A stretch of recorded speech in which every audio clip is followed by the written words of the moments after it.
Hello বন্ধুরা, welcome to only sports. তো এই ভিডিওতে আবারও আইএসএল নিয়ে কথা বলতো। আইএসএলে 5ই ফেব্রুয়ারি সন্ধ্যে 7:30 থেকে মোহনবাগান ভার্সেস পাঞ্জাব এফসির মধ্যে যে ম্যাচটা হতে চলেছে, তো সেই ম্যাচটা নিয়ে কিছুটা আলোচনা করবো। তো সেই ম্যাচে দুই দলের লাইন আপস কীরকম হতে পারে, দুই দলের বর্তমান পরিস্থিতি, দুই দলের শক্তি দুর্বলতা, দুই দলের হেড টু হেড, তো সেই সব বিষয়গুলো নিয়ে একটু আলোচনা করবো। তো ভিডিওটি সবাই শেষ পর্যন্ত দেখতে থাকো। আর চ্যানেলে নতুন হয়ে থাকলে চ্যানেলটি সাবস্ক্রাইব করে পাশে থাকা বেল আইকনটিকে অন করে পাশে থেকো।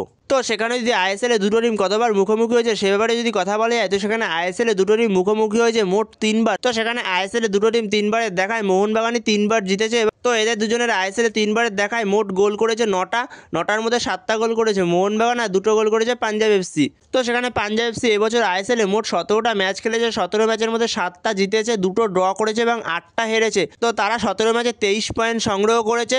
তো সেখানে পাঞ্জাব এফসি বর্তমান সময়ে 9 নম্বরে রয়েছে পয়েন্টস টেবিলে। তো সেখানে পাঞ্জাব এফসি টপ 6-এ ওঠার জন্য তারা লড়াই করছে। তো সেখানে এই ম্যাচটা খুবই একটা কঠিন ম্যাচ হবে মোহনবাগানের জন্য, কারণ তারা টপ 6-এ ওঠার জন্য ভালোভাবেই দাবিদার রয়েছে টপ 6-এর। তো সেখানে টপ 6-এর জন্য তারা লড়াই করছে। তো সেখানে এটা মোহনবাগানের কাছে হোম ম্যাচ হলেও মোহনবাগানের জন্য খুব একটা সহজ হবে না ম্যাচটা। তো সেখানে মোহনবাগানকে কিছুটা কঠিন সমস্যায় পড়তে হতেও পারে এই ম্যাচটাতে। এবং যেখানে পাঞ্জাব এফসি 17 ম্যাচে গোল করেছে 26টা এবং গোল খেয়েছে 25টা, তো সেই জায়গায় পাঞ্জাব এফসির অ্যাটাক সেটা তো ভালোই রয়েছে। তো সেখানে পাঞ্জাব এফসির অ্যাটাকে লুকা ম্যাচেন, এজেকুইল ভিদাল, আসমির সুলজিকের মতো প্লেয়াররা রয়েছে। তো সেখানে পাঞ্জাব এফসির অ্যাটাকটা অনেকটাই দুরন্ত।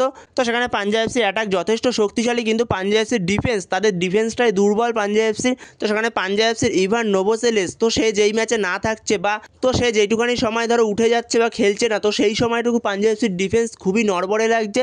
তো ইভান নোভোসেলেস যতক্ষণ মাঠে থাকছে তো ততক্ষণ পাঞ্জাব এফসির ডিফেন্সটাকে ধরো ভালো লাগছে দেখতে। তো সেখানে পাঞ্জাব এফসির ডিফেন্সের জন্যই পাঞ্জাব এফসি পয়েন্ট সংগ্রহ করতে পারেনি অনেক ম্যাচ থেকে। তো সেখানে পাঞ্জাব এফসির অ্যাটাক তো ভালোই রয়েছে, কিন্তু ডিফেন্সে একটু প্রবলেম রয়েছে পাঞ্জাব এফসি। তো সেই জায়গায় পাঞ্জাব এফসি তারা এই মুহূর্তে টপ 6-এ ওঠার জন্য তারা ভালোভাবেই দাবিদার। তো সেখানে পাঞ্জাব এফসি তারা লড়াই করছে টপ 6-এর জন্য। আর পাঞ্জাব এফসি তারা বর্তমান সময়ে দুরন্ত ফুটবল খেলছে। তারা আগের দিন বেঙ্গালুরু এফসিকে হারিয়ে দিয়েছে 3-2 গোলে। তো সেখানে শেষ মুহূর্তে লুকা ম্যাচেনের গোলে হারিয়ে দিয়েছে পাঞ্জাব এফসি বেঙ্গালুরু এফসিকে আগের দিন। তো সেখানে এই মুহূর্তে পাঞ্জাব এফসি তারা দুরন্ত ফুটবল খেলছে। আর উল্টো দিকে মোহনবাগান তারা 19 ম্যাচ খেলে 13 জয়, 4টে ড্র এবং 2টো হারের ফলে তারা 43 পয়েন্টে এই মুহূর্তে পয়েন্টস টেবিলের 1 নম্বরে রয়েছে। যেখানে মোহনবাগানের কাছে আর 3টে ম্যাচ যদি মোহনবাগান জিততে পারে তাহলে মোহনবাগান অবভিয়াসলি লিগ শিল্ড এই বছরে ঘরে নিয়ে আসছে আবারও মোহনবাগান। তো সেখানে কালকের ম্যাচটা Jamshedpur FC versus FC Goa, তো সেই ম্যাচটা শেষ পর্যন্ত জামশেদপুর এফসি জিতে গেছে 3-1 গোলে। তো সেখানে জামশেদপুর এফসি জিতে যাওয়াতে মোহনবাগানের জন্য খুবই লাভ হয়েছে, যেখানে এফসি গোয়া কিছুটা পিছিয়ে গেল লিগ শিল্ডের দৌড় থেকে। যেখানে মোহনবাগান এখন যদি পরপর 3টে ম্যাচ জিততে পারে, যেখানে পাঞ্জাব ম্যাচ 5 তারিখ, তারপরে রয়েছে কেরালা ম্যাচ, তারপরে রয়েছে উড়িষ্যা ম্যাচ। তো সেখানে মোহনবাগানের 3টে গেমের মধ্যে 2টো গেম রয়েছে হোম গেম আর একটা রয়েছে অ্যাওয়ে গেম, যেটা কেরালা ব্লাস্টার্স এফসির সঙ্গে অ্যাওয়ে গেম রয়েছে মোহনবাগানের। তো সেখানে যদি মোহনবাগান এই 3টে ম্যাচ থেকে 9 পয়েন্ট তুলে আনতে পারে তাহলে মোহনবাগানের পয়েন্ট গিয়ে দাঁড়াবে 52। তো সেখানে মোহনবাগান অবভিয়াসলি লিগ শিল্ড পাবে। তো সেখানে মোহনবাগানের পেছনে যে দুটো টিম রয়েছে জামশেদপুর এফসি এবং এফসি গোয়া, তারা ম্যাক্সিমাম 52 আর 51 পয়েন্টেই পৌঁছাতে পারবে। তো সেখানে যদি জামশেদপুর এফসি এর পরে সবকটা ম্যাচও জেতে তাহলে জামশেদপুর এফসি হাইয়েস্ট 52 পয়েন্টেই পৌঁছাতে পারবে। এবং এফসি গোয়া তারাও যদি সবকটা ম্যাচ জেতে তাহলে এফসি গোয়া তারাও 51 পয়েন্ট অবধি পৌঁছাতে পারবে। তো সেখানে মোহনবাগান যদি 52 পয়েন্টে পৌঁছে যায়, তো সেখানে যদি আমি ধরেও নিই যে জামশেদপুর এফসি তারা 52 পয়েন্টে পৌঁছে গেল, তো সেখানে মোহনবাগান যদি 52 পয়েন্টে পৌঁছে যায়, তো সেখানে যদি মোহনবাগান তারাও পরপর 3টে ম্যাচ জিতে যদি 52 পয়েন্টে পৌঁছে যায়, তাও মোহনবাগানই লিগ শিল্ড পাবে, কারণ মোহনবাগান হেড টু হেডে এগিয়ে রয়েছে জামশেদপুরের কাছ থেকে। তো সেখানে মোহনবাগান যদি পরপর 3টে ম্যাচ জিতে যায় তো মোহনবাগান লিগ শিল্ড পাচ্ছে। তো সেখানে জামশেদপুর এফসি আর এফসি গোয়া তারা আরও পয়েন্ট হারাবে, সেটাও চিন্তার কারণ নেই। মোহনবাগান 50 পয়েন্টেও লিগ শিল্ড জিততে পারে। তো যেখানে জামশেদপুর এফসি আর এফসি গোয়া যে কটা ম্যাচ পড়ে রয়েছে, তো সব কটা ম্যাচ তো মনে হয় না তারা জিততে পারবে, তো তারাও পয়েন্ট হারাবে। তো সেখানে দেখা যাক শেষ পর্যন্ত কি হয়। তো সেখানে মোহনবাগানের কাছে এই পাঞ্জাব ম্যাচটা খুবই গুরুত্বপূর্ণ একটা ম্যাচ হতে চলেছে লিগ শিল্ডের জন্য। যেখানে মোহনবাগানের অ্যাটাক খুবই শক্তিশালী, যেখানে Jamie McLaren, Greg Stewart, Jason কামিন্সের মতো প্লেয়ার রয়েছে এবং উইংয়ে লিস্টন মানভির রয়েছে। তো সেখানে খুবই শক্তিশালী অ্যাটাক রয়েছে মোহনবাগানের। তো এরপরে যদি দুই দলের লাইন আপস নিয়ে কথা বলা যায়, তো সেখানে যদি প্রথমে পাঞ্জাব এফসির লাইন আপস নিয়ে কথা বলা যায়, তো সেখানে পাঞ্জাব এফসি মোহনবাগানের বিরুদ্ধে 4-2-3-1 ফরমেশনে যেতে পারে। যেখানে পাঞ্জাব এফসির হয়ে গোলে স্টার্ট করবে রবি কুমার, যেখানে 4জন ডিফেন্সের মধ্যে লেফট ব্যাক হলো অভিষেক সিং, যেখানে রাইট ব্যাক লুংডিম, আর মাঝমাঠে দুজন নিখিল প্রভুর সঙ্গে রিকি সাবাং, আর দুদিকের উইং থেকে লেফট উইং থেকে আসমির সুলজিক, আর রাইট উইংয়ে মোহাম্মদ সুহাইল, আর ওপরে একজন স্ট্রাইকার, তাদের নতুন স্ট্রাইকার পেট্রোস জিয়াকৌমাকিস। তো পেট্রোস জিয়াকৌমাকিসের জায়গায় লুকা ম্যাচেনও স্টার্ট করতে পারে।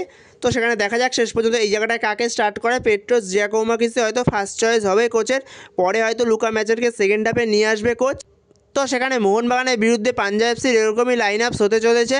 তো সেখানে মোহনবাগান পাঞ্জাব ম্যাচে তাদের গুরুত্বপূর্ণ 3 প্লেয়ারকে পাবে না, যেরকম টম অ্যালেট তাকে 4টি ইয়েলো কার্ডের জন্য এই ম্যাচে পাবে না, সাসপেন্ড থাকবে সে। এবং তার পাশাপাশি আপুয়া তারও 7টা ইয়েলো কার্ড হয়ে গেছে বলে তাকে এই ম্যাচের জন্য পাবে না। এবং তার পাশাপাশি আপুয়া তার 7টা ইয়েলো কার্ড হয়ে গেছে বলে তাকে এই ম্যাচের জন্য পাবে না মোহনবাগান। এবং তার পাশাপাশি অনিরুদ্ধ থাপা সে এখনও পর্যন্ত পুরোপুরি বল পায়ে অনুশীলন শুরু করেনি, তো তাকেও এই ম্যাচের জন্য পাবে না মোহনবাগান।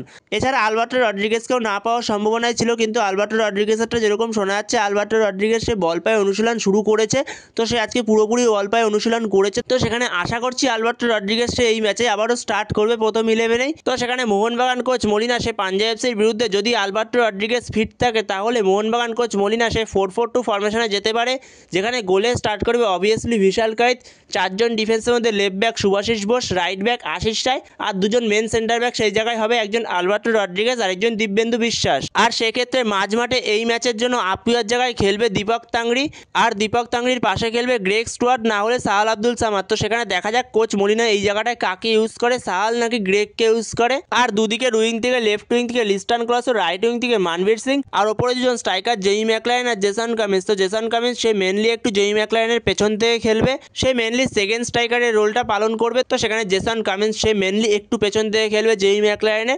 যদি আলবার্টো রড্রিগেজ পুরোপুরি ফিট থাকে, আলবার্টো রড্রিগেজ যদি ম্যাচ খেলার জায়গায় থাকে, তাহলে এরকমই হতে পারে মোহনবাগানের প্লেইং 11টা। এছাড়া যদি আলবার্টো রড্রিগেজ ফিট থাকে তাহলে মোহনবাগানের প্লেইং 11টা এরকম হতে পারে।